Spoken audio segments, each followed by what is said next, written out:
लोकसभा चुनाव की तारीखों का ऐलान होना है, लेकिन उससे पहले हर किसी के जहन में यही अहम सवाल कि कौन कितना मजबूत और कौन कितना तैयार। इस मुद्दे पर बात करने के लिए हमारे साथ खास पैनल जुड़ रहा है। कांग्रेस पार्टी के प्रवक्ता सुरेंद्र राजपूत जी हमारे साथ जुड़ चुके हैं। भारतीय जनता पार्टी की प्रवक्ता नीति जैन जी हैं। वरिष्ठ पत्रकार राहुल देवसर हमारे साथ जुड़ चुके हैं। आप तीनों का बहुत बहुत स्वागत। सबसे पहले सुरेंद्र राजपूत साहब, आपसे समझना चाहूंगा, 195 उम्मीदवारों के नाम का ऐलान भारतीय जनता पार्टी कर चुकी है। लगातार बैठकों का दौर चल रहा है, अगली लिस्ट कभी भी आ सकती है। और इस बीच प्रधानमंत्री मोदी ने आज ही कार्यक्रम में कहा कि अगले साल फिर मिलेंगे। आत्मविश्वास और उसके साथ साथ तैयारी, यूपीए कहां है, कांग्रेस कहां है?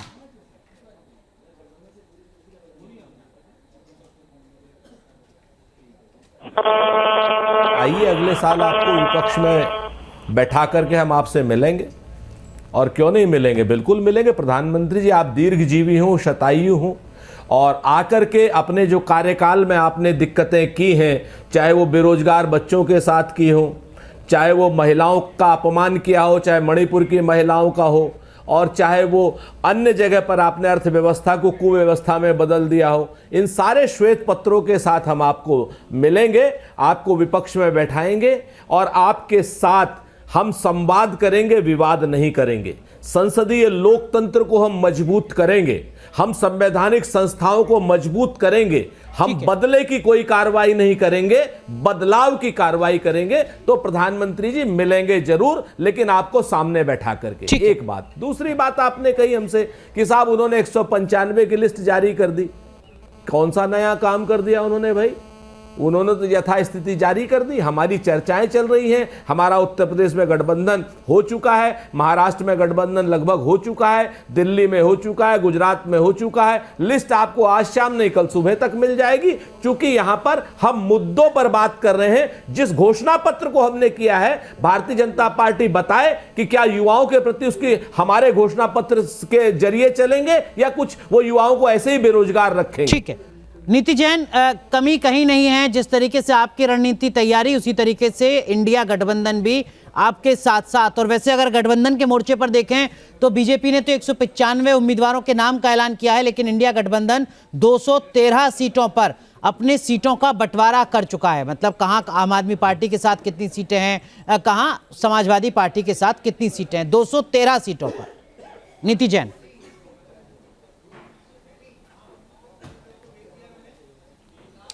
अनुराग जी, सबसे पहले तो मैं ये बोलती हूँ कि मोदी जी ने सिर्फ आज नहीं, हम लोगों की चुनाव की तैयारी शायद कभी रुकती ही नहीं है। हम लोग हर समय, हर उपलक्ष्य पे हम लोग ये कोशिश करते हैं कि जनता के बीच जाते रहें, जनता से मिलते रहें, उनकी जो प्रॉब्लम्स हैं उनको सुनते रहें और उस पर आगे काम करते रहें। तो जो आज कॉन्फिडेंस हमारा है कि अगले साल अगला टर्म मोदी जी का ही होगा, वो हमारे काम को लेकर है, जो हमने पिछले 10 साल में काम किए हैं। कांग्रेस के प्रवक्ता का मैं जवाब नहीं देना चाहती, क्योंकि मुझे पता नहीं वो कौन सी दुनिया में है कि उनको लगता है कि उनके समय पर रोजगार, उनके समय पर इकोनॉमी, हम लोग इस वक्त जो है टॉप 5 इकोनॉमीज में से इंडिया एक है। आज जो इंडिया के पासपोर्ट की वैल्यू पूरी दुनिया में है, वो कभी नहीं थी। तो अगर उनको ये सब काम दिखाई नहीं दे रहे, तो उनको, उनकी आंखें खोलने का काम मेरा नहीं है। ठीक है, उनको ना दिखाई दे, जनता को दिखाई दे रहे हैं, और हम उस कॉन्फिडेंस के साथ इस चुनाव में जा रहे हैं। दूसरी बात इन्होंने की गठबंधन की, तो गठबंधन का जो हमने सारा रूपरेखा देखी है पूरे देश में इस वक्त, वो सबको दिखाई दे रहा है। भानुमति का कुनबा मजबूरी का होता है, अलायंस का नहीं होता है। ठीक है सुरेंद्र राजपूत, आप कुछ कहना चाह रहे हैं? अपनी बात संक्षेप में कहिए, फिर मैं राहुल सर के पास जाऊंगा। बहुत छोटे से मैं नीति जी का स्वागत करता हूं। इन्होंने कम से कम 2 गलत बातें कही प्रधानमंत्री जी की तरीके से। इन्होंने कहा साहब हमारे पासपोर्ट की वैल्यू, नीति जी पढ़ के आइए, 2014 से लेके 2023 में आपके पासपोर्ट की वैल्यू गिर गई है, नंबर 1। नंबर 2, अर्थव्यवस्था की आप बात कर रही हैं, टॉप 3 इकोनॉमी में था 2011 में हिंदुस्तान।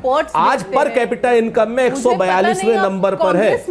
और आपको मैं बात बताऊं, जो पर कैपिटा इनकम है 142वें नंबर पर हिंदुस्तान है, हम कई अविकसित देशों से नीचे। क्या पढ़ करके आते हैं? सिर्फ प्रधानमंत्री जी का दोनों को रोक रहा हूँ। राहुल सर, ठीक है, नीति आपने अपनी बात कही। राहुल सर, जेडीयू एक बार फिर एनडीए गठबंधन का हिस्सा बन चुका है। पश्चिमी उत्तर प्रदेश में आरएलडी एक बार फिर एनडीए का हिस्सा बन चुकी है। 15 साल के बाद बीजेडी की एनडीए में वापसी हो रही है, इस तरीके की खबरें आ चुकी हैं।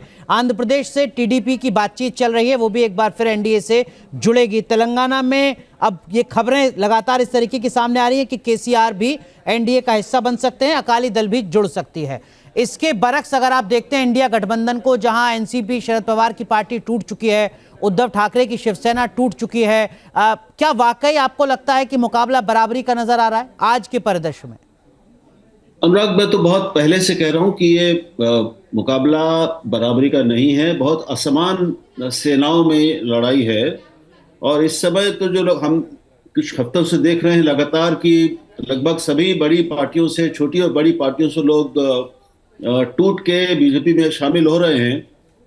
तो बीजेपी के पास जो दो बड़े चुंबक हैं, उससे बड़ा चुंबक अभी कांग्रेस पार्टी या इंडिया गठबंधन के पास संयोग से नहीं है जी। ये एक तथ्य है जो हमें स्वीकार करना पड़ेगा, क्योंकि अगर हम पिछले 15 दिन की घटनाक्रम देख लें तो जितने लोग विपक्ष से, गैर भाजपा पार्टियों से छोड़कर वापस इधर आए हैं और जो पार्टियां पहले अलग हुई थी एनडीए से वो वापस आई हैं, उसकी तुलना में जो इधर से उधर की यात्रा हुई है, वो जो यातायात है वो बहुत कम है। तो दोनों में बहुत असमान यातायात है ये। ठीक है। तो एक तो उससे ही अंदाज होता है। दूसरी बात यह कि देखिए, बीजेपी के लिए अपेक्षाकृत ये आसान है। जहां पर उसकी सीधी लड़ाई थी जिन राज्यों में विपक्ष से, वहां पर उसके लिए बहुत आसान था पहले लिस्ट अपनी जाहिर कर देना, उम्मीदवारों का चयन कर लेना। तो इंडिया गठबंधन बाद में बना है, एक विशेष कारण से बना है, अभी पूरी तरह उसमें समन्वय और सामंजस्य भी स्थापित नहीं हुआ है। वो प्रक्रिया चल रही है, अभी बातचीत चल रही है। तो इसलिए दोनों में बराबरी करना अभी फिलहाल ठीक नहीं होगा। देखना होगा कि सुरेंद्र राजपूत जी, जो विश्लेषण राहुल देव सर का है उसी को मैं थोड़ा आगे बढ़ाता हूं इस सवाल के साथ कि देखिए, पश्चिम बंगाल में कांग्रेस के साथ ममता बनर्जी की क्या रणनीति होगी, सीट शेयरिंग होगी नहीं होगी, इसको लेकर स्थिति अभी साफ नहीं है। शरद पवार की पार्टी और उद्धव ठाकरे की पार्टी का क्या सियासी वजूद बचा है, इसको लेकर हम चर्चा कर चुके हैं। लेफ्ट आपका सहयोगी है, लेकिन वायनाड में राहुल गांधी के खिलाफ उन्होंने अपने उम्मीदवार को, एनी राजा को उतार दिया है। तो क्या वाकई गठबंधन जमीन पर दिख रहा है अगर हम आप, सपा और आरजेडी को छोड़ दें तो? राहुल जी की बात का पूरा सम्मान है मेरे मन में, और जो जितनी बातें उन्होंने, जितनी मीमांसाएं की हैं, वो सब हमें धनात्मक ऊर्जा दे रही हैं, क्योंकि वो निरपेक्ष भाव से इस बात को करते हैं।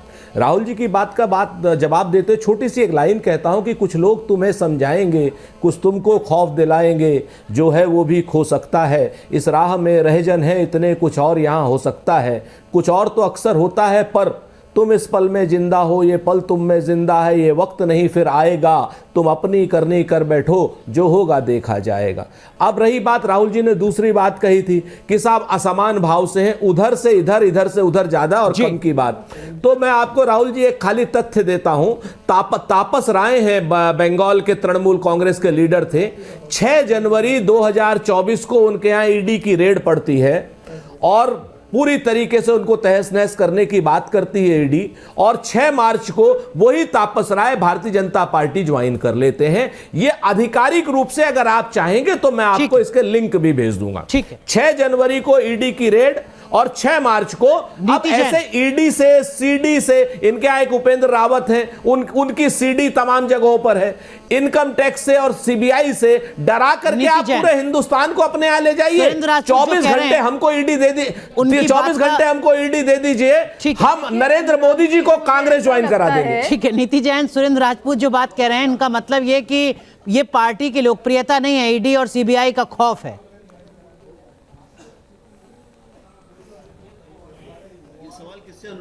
कि उनको ऐसा लगेगा, क्योंकि इनकी पूरी पार्टी के लोग बेल पर बाहर घूम रहे हैं, तो इनको ऐसा लगता है कि इनके साथ सब गलत हो रहा है। जो इन्होंने काम किए हैं उस पे एजेंसीज अपना काम कर रही हैं, तो ये एक बहाना हो गया इनके पास। इनको ये नजर नहीं आता कि इनके अपने सीएम जो बोलते हैं कि हमें तेलंगाना में भी गुजरात मॉडल लेकर आना है, तो जिसको काम दिखता है उसको दिख रहा है इर्रिस्पेक्टिव ऑफ द पार्टी, और वो जनता को भी दिख रहा है और वो पूरी दुनिया को आज जो काम किया गया है वो दिख रहा है। इन लोगों को ईडी और सीबीआई का बहाना के अलावा कुछ और नहीं दिखेगा। जितने नाम इन्होंने लिए ये बात तथ्य है कि किसी के भी केसेस के ऊपर कोई बंद नहीं हुए, जी। सबके केसेस चल रहे हैं, जो उन पे कार्रवाई होगी वो की जाएगी। ठीक तो ऐसा कुछ नहीं है कि वो हमारे पास आए ठीक और है। उनके सुरेंद्र केसेस राजपूत, खत्म बहुत हो गए। संक्षेप में, लेकिन बहुत सबसे संक्षेप में। बॉटम लाइन जो है वो ये है कि इन लोगों को न जमीन जी। की हकीकत जी, नजर जी। आ रही है, अभी न काम इन्होंने नजर आ रहा है। नीति जैन जी ने बड़ी अच्छी बात कही, इन्होंने कहा केस बंद नहीं हुए। बड़ी अच्छी बात कही कि केस बंद नहीं हुए। वो कहते हैं ना, झूठ से, सच से, जिससे भी यारी रखिए, बस आप अपनी तकरीर जारी रखिए। अरे नीति जी फिर से पढ़ के आइए, नारायण राणे की फाइल, अजीत दादा पवार की फाइल, हसन मुशर्रफ की फाइल ईडी के ऑफिस से खो गई है। आपके पास अगर इनकी फाइलें खो गई हैं। ये मैं नहीं कह रहा हूं, ये मैं नहीं कह रहा हूं, ये ईडी ने कोर्ट में जवाब दिया है। ये मैं नहीं कह रहा हूं मैडम, ये ईडी ने कोर्ट में जवाब दिया है। मैं एक बार फिर आप दोनों आप को समझ बताऊं। लीजिए, राहुल और सर, उन्होंने इंडिया उसी गठबंधन की जो अब तक की तस्वीर है उसमें हम देखते हैं कि महाराष्ट्र में सीट शेयरिंग का फॉर्मूला तय हो चुका है, पंजाब, हरियाणा, दिल्ली में सीट शेयरिंग का फॉर्मूला तय हो चुका है, उत्तर प्रदेश, बिहार में माना जा रहा है कि बिहार में भी सीट शेयरिंग का फॉर्मूला तय हो जाएगा, यूपी में हो चुका है। मतलब वो बड़े राज्य जहां पर कांग्रेस की लड़ाई आमने सामने की नहीं है, जहां सहयोगी दल की जरूरत होगी, ये लगभग बड़ी पिक्चर नजर आ रही है कि वहां पर सहमति बन चुकी है। अगर ऐसा ही है तो आपको लगता है कि ये भी एक बड़ी जीत है कांग्रेस के लिए, इंडिया गठबंधन के लिए? ये बन सकती है, अभी समय है।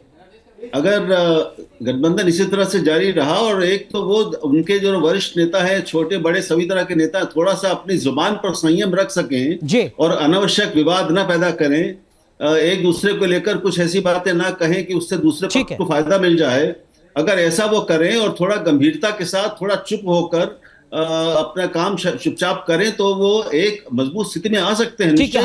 हालांकि झटके पर झटके जरूर लग रहे हैं सर। इस वक्त जब मैं आपसे चर्चा कर रहा हूं तो खबर आ रही है कि जम्मू कश्मीर में महबूबा मुफ्ती ने ऐलान कर दिया है कि वो अकेले चुनाव लड़ेंगी, कांग्रेस पार्टी के साथ कोई गठबंधन जम्मू कश्मीर में नहीं करेंगे।